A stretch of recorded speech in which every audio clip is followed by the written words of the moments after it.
Assalamualaikum warahmatullahi wabarakatuh. Kembali lagi di channel saya Mengaji dan Menghibur.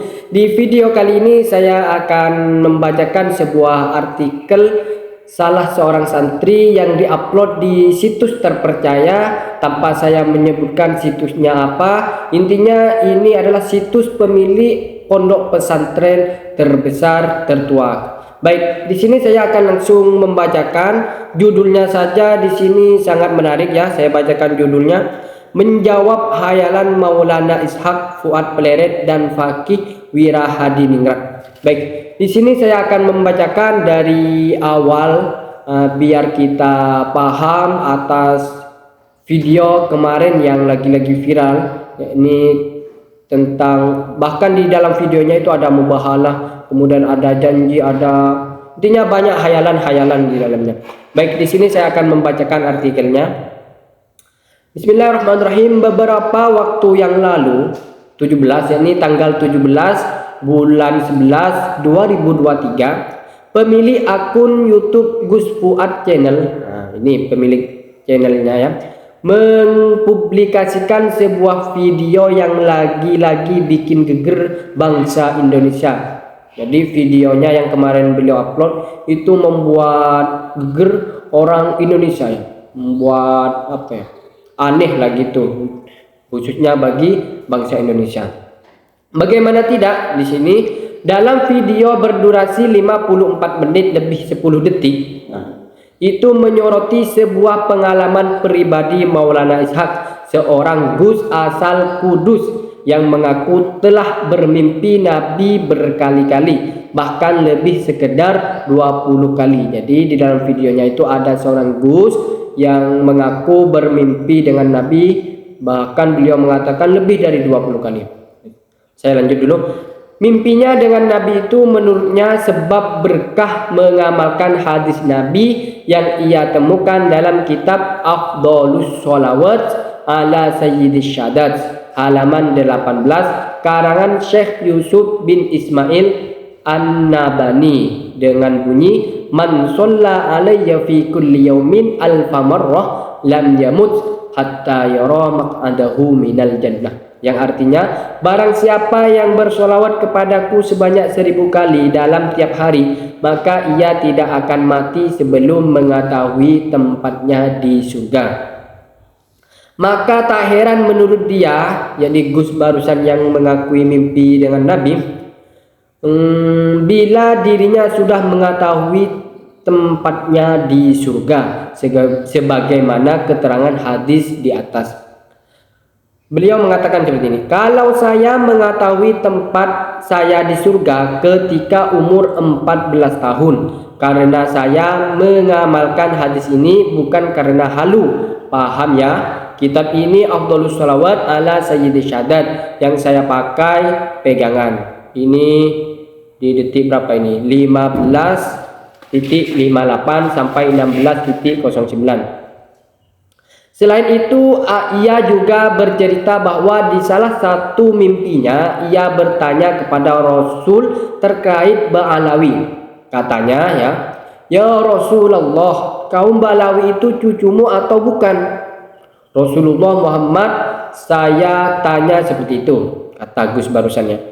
Karena mimpi berarti saya gak bisa ngatur formatnya ya. Dalam mimpi saya bertanya seperti itu. Nah, kemudian Rasulullah menjawab, setiap umatku yang beriman kepadaku, asal mereka beriman kepadaku, saya anggap mereka keluarga. Dauh dari Nabi Muhammad di dalam mimpinya Gus tadi, kata Gus tadi ya. Kemudian dilanjutkan, tapi kalau kamu bertanya tentang Ba'alawi, mereka itu bukan duriyatku, yakni bukan keturunanku.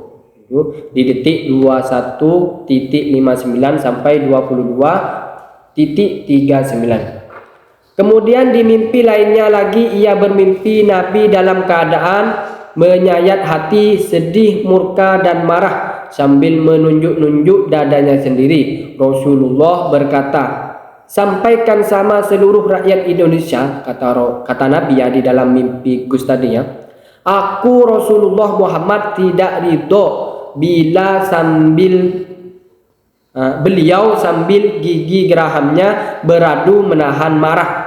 Tangan sebelah kiri terkepal karena menahan marah. Bukan melampiaskan tapi ditahan. Aku sambil nunjuk dadanya begini. Aku Rasulullah Muhammad tidak ridho. Aku Rasulullah Muhammad murka. Aku Rasulullah Muhammad benci terhadap orang yang mengaku dzurriyyatku, keturunanku, mengaku nasabku, mengambil silsilah nasabku, digunakan untuk mengajak umatku, menghina umatku, memeras darah dan keringat. Pada menit 25.32 sampai menit 26.25.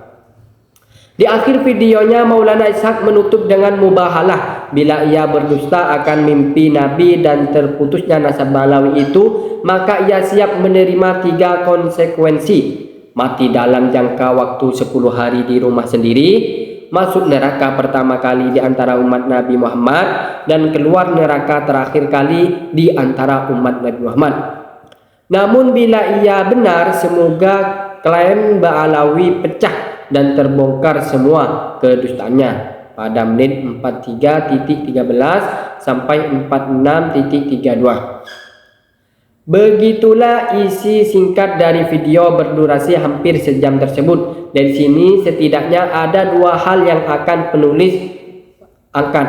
Jadi di dalam artikel ini dijelaskan isi videonya. Kalau pemirsa mau lihat aslinya silakan lihat di channel Fuad channelnya, silakan lihat sendiri. Intinya kesimpulannya isi video itu seperti itu. Di sini akan dijawabnya. Kemudian saya lanjut tulisannya.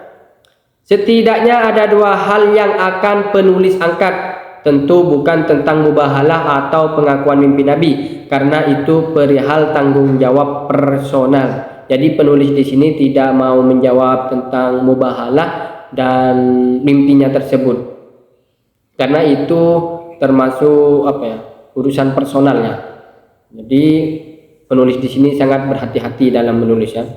Lanjut, melainkan hal lain yang lebih urgen untuk diketahui, yaitu pertama tentang pandangan pengarang kitab Afdhalus Sholawat ala Sayyidis Syadat terhadap Ba'alawi, dan kedua tentang hadis yang ia jadikan dalil akan tempatnya di surga.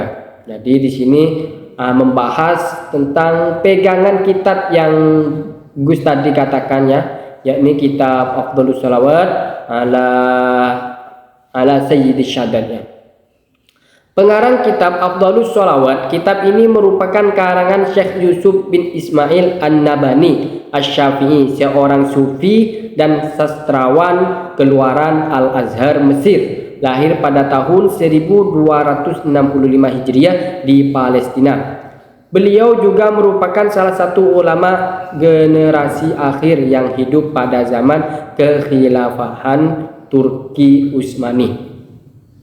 Kecintaannya pada Nabi tak perlu lagi ditanyakan. Karangan beliau yang paling terkenal adalah kitab Afdhalus Sholawat ala Sayyidis Syadat, sebuah kitab yang menghimpun 70 macam sholawat Nabi, dan kitab ini juga merupakan kitab yang dijadikan pegangan oleh Maulana Ishaq, sehingga menurutnya mengetahui tempatnya di surga di kala bermimpi Nabi. Jadi Gus tadi mengatakan bahwa di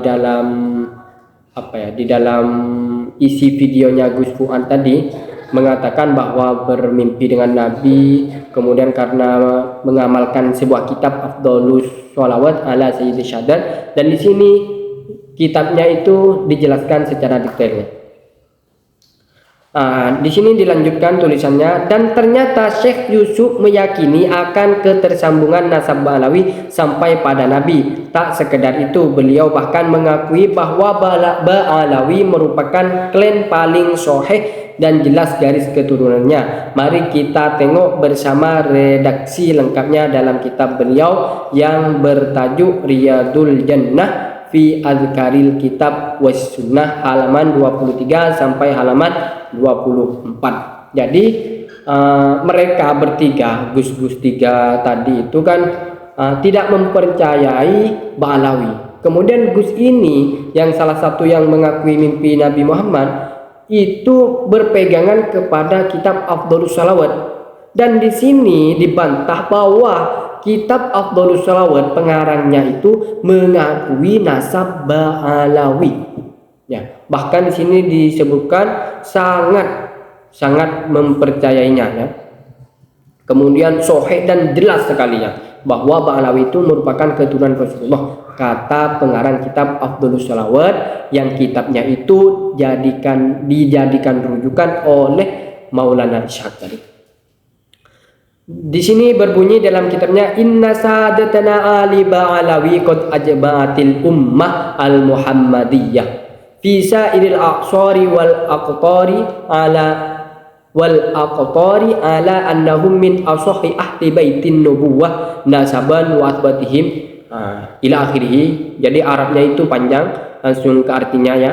Artinya adalah sesungguhnya sudah menjadi kesepakatan di berbagai masa dan tempat bahwa Ba'alawi merupakan klan yang memiliki nasab paling sahih dan paling jelas garis keturunannya dari sekian klan keturunan Nabi. Mereka juga paling banyak ilmunya, pengamalannya, keutamaannya, serta tata keramahnya.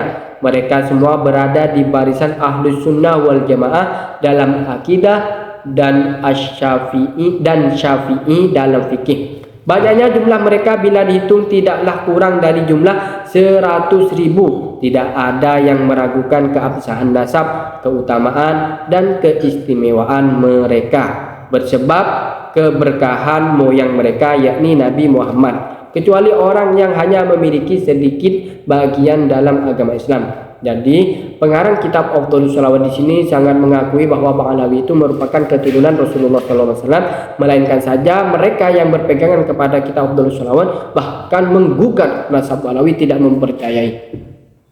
Lanjutkan. Ungkap Syekh Yusuf di atas sangat jelas menyatakan ketersambungan nasab Ba'alawi. Bahkan beliau memuji Ba'alawi sebagai klan yang paling berilmu dan beradab. Sungguh luar biasa. Tapi saya di sini timbul pertanyaan, mengapa mereka berpegangan kitab Afdhalus Shalawat, tapi pengarangnya kitab Afdhalus Shalawat sangat mencintai pada nasab Ba'alawi, sedangkan orang yang berpegangan itu tidak mencintai nasab Ba'alawi? Ngawur kan? Tidak masuk. Baik, saya lanjut dulu. Maka dari itu sungguh aneh jika Maulana Ishaq mengaku sangat berpegangan pada kitab beliau dalam bertirakat, khususnya dalam bersolawat, namun malah tak sependapat dalam keyakinan beliau terkait Ba'alawi. Persoalan hadis pada menit ke-15.58 sampai 16.09, Maulana Ishaq mengaku telah mengetahui tempatnya di surga sebab mengamalkan salah satu hadis yang tertera dalam kitab Afdhalus Shalawat ala Sayyidi Syadat halaman 18. Kalau saya, kata beliau ya, kalau saya mengetahui tempat saya di surga ketika umur 14 tahun, karena saya mengamalkan hadis ini bukan karena halu, paham ya? Kitab ini Afdhalus Shalawat ala Sayyidi Syadat yang saya pakai pegangan. Adapun hadis yang dimaksud adalah berikut: man shalla alayya fi kulli yawmin alfa marratin lam yamut hatta yara maq'adahu minal jannah. Barang siapa yang bersalawat kepadaku sebanyak 1000 kali dalam setiap hari, maka ia tidak akan mati sebelum mengetahui tempatnya di surga. Ini artinya ya. Menengok makna zahir hadis ini saja sudah mengandung keiskalan, menimbulkan pertanyaan atau keanehan atau kejanggalan gitu ya. Bagaimana bisa seseorang sudah bisa mengetahui tempatnya di surga tanpa ada nas sharih yang jelas? Bagaimana ya? Nanti bertentangan ini sudah. Hadis yang terang-terangan menyebut orang-orang yang masuk surga itu memang ada, namun hanya 10 orang. Mereka adalah Nabi Muhammad, Abu Bakar, Umar, Utsman, Ali, Az-Zubair, Tolha, Abdurrahman bin Auf, Sa'ad bin Abi Waqqas, dan Sa'id bin Zaid. Selain itu kita juga perlu menengok hadis serupa dari jalur riwayat berbeda. Setidaknya ada 2 hadis yang hampir mirip hadis dari jalur Hakam dengan tanpa ada penyebutan lafaz kulli pada kulli yaumin. Dan dari Abu Syekh terdapat perbedaan redaksi menjadi lam yamut hatta yubashshar bil jannah. Ibnu Hajar Al-Haytami dalam kitab Ad-Durrul Mandud fis sholati wassalami ala sahibi maqamil mahmud mengatakan ya, wa minha anna man shalla alaihi sallallahu alaihi wasallam fi yaumi alfa marrah lam yamut hatta yara maqadahu minal jannah akhraja jam'un lakin ma dzalika huwa haditsun munkarun annahu sallallahu alaihi wasallam qala man shalla alayya fi yaumi alfi marratin lam yamut hatta yara maqadahu minal jannah wa fi lafdhin lam yamut hatta yubashshir bil jannah bil jannah. Di antara faidah sholawat adalah barang siapa yang bersolawat pada Nabi sebanyak 1000 kali dalam sehari, maka ia tidak akan meninggal hingga melihat tempatnya di surga. Terdapat hadis yang dikeluarkan oleh sekelompok golongan namun berupa hadis mungkar bahwa Nabi bersabda, barang siapa yang bersolawat padaku sebanyak 1000 kali dalam sehari, maka ia tak akan meninggal hingga melihat tempatnya di surga. Dalam lafaz lain, tidak akan meninggal hingga disenangkan dengan surga. Ini arti lafaz tadi. Jika kita memahami lafaz hatta yara maq'adahu minal jannah, menyesuaikan hadis pembandingan hatta yubashshir bil jannah, maka dapat kita ketahui bahwa Allah menampakkan tempatnya di surga kelak ketika ruh hampir keluar dari jasad menuju pada Tuhannya. Jadi hampir ruh dicabut, maka Allah akan menampakkan surga tempatnya, yakni surga barusannya oleh Allah Subhanahu wa taala. Bukannya di sebelumnya umur 14 tahun, 15 tahun bereferensi dengan hadis tadi melihat tempat surga, itu tidak benar. Yang benar itu ketika hendak meninggal. Kemudian saya lanjut, Allah berfirman dalam surah Fussilat ayat 30, innal ladzina qalu rabbunallah tsumma istaqamu tatanazzalu alaihimul malaikatu alla takhafu wa la tahzanu wa abshiru bil jannati allati kuntum tu'adun. Artinya, sesungguhnya orang-orang yang berkata Tuhan kami adalah Allah, kemudian mereka meneguhkan pendirian mereka, maka malaikat-malaikat akan turun kepada mereka dengan berkata, janganlah kamu merasa takut dan janganlah kamu bersedih hati, dan bergembiralah kamu dengan memperoleh surga yang telah dijanjikan kepadamu. Imam Ibnu Katsir ketika menafsiri ayat di atas berkata, wa qauluhu tatanazzalu alaihimul malaika, qala Mujahid wa Sadyu wa Zaid bin Aslam wa ibnuhu yakni indal mauti qailina ila akhirih. Ini panjangnya, langsung ke artinya saja. Artinya firman Allah, malaikat-malaikat akan turun kepada mereka. Imam Mujahid, As-Sudi, Zaid bin Aslam dan putranya mengatakan bahwa saat ruh hampir keluar, malaikat akan berkata pada ruh, janganlah kamu merasa takut. Imam Mujahid, Ikrimah dan Zaid bin Aslam berkata, janganlah takut terhadap perkara yang akan tiba berupa hal-hal akhirat, dan janganlah kamu bersedih hati yakni atas apa yang kalian tinggalkan berupa urusan dunia, meliputi anak, keluarga, harta ataupun hutang, karena kami telah menggantinya dan mengembirakan dan bergembiralah kamu dengan memperoleh surga yang telah dijanjikan kepadamu. Maka malaikat memberikan mereka kegembiraan dengan ditiadakan kejelekan dan meraih kebaikan. Hal ini sesuai dengan hadis Barra bahwa malaikat akan berkata kepada ruh mukmin, keluarlah ruh yang bagus dari jasad bagus yang dulu kamu tinggali, keluarlah menuju kedamaian, kegembiraan dan Tuhan tanpa kemurkaan.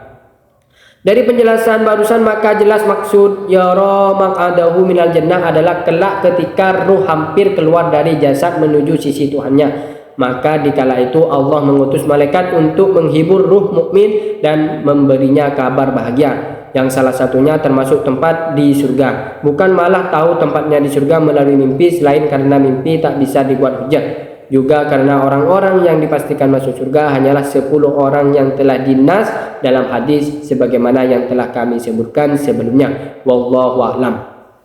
Jadi kesimpulannya di sini ada dua pembahasannya terkait kitab Afdhalus Sholawat ala Sayyidis Syadat.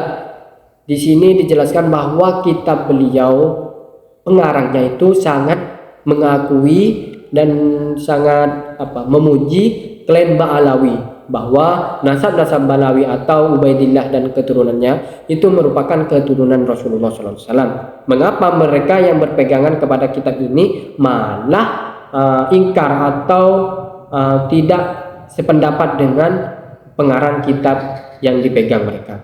Kemudian yang kedua tentang ayyara makadahu, yakni melihat surga ya. Itu maksudnya bukan berumur 14 tahun, 15 tahun baru melihat, tidak sedemikiannya. Yang dimaksud itu kelak ketika ruh akan dicabut, maka malaikat akan memberitahukan kegembiraan. Gitu maksud dari hadis. Nah, dan sampai sini saja ya, saya anggap cukup. Mudah-mudahan bisa dimahami. Dan di sini saya hanya menyampaikan sebuah artikel dari salah seorang santri yang diupload di sebuah situs yang dapat dipercaya situsnya ya, dari situs buatan dari pondok pesantren berbesar dan berpegangan Ahlussunnah wal Jamaah. Sekian dari saya, mudah-mudahan bermanfaat. Jika ada kata-kata yang keliru atau yang tidak berkenan di hati, mohon maaf. Saya menampilkan ini agar kita tidak mengikuti orang-orang yang orang-orang yang tidak berpemahaman lurus dengan Ahlussunnah wal Jamaah. Sehingga saya di sini menampilkan agar kalian, khususnya yang menonton video ini, tidak mengikuti alur atau statement mereka yang tidak jelas. Ikut yang jelas tadi, yakni dari situs pondok pesantren yang hikoh dapat dipercaya ya. Sekian dari saya. Assalamualaikum warahmatullahi wabarakatuh.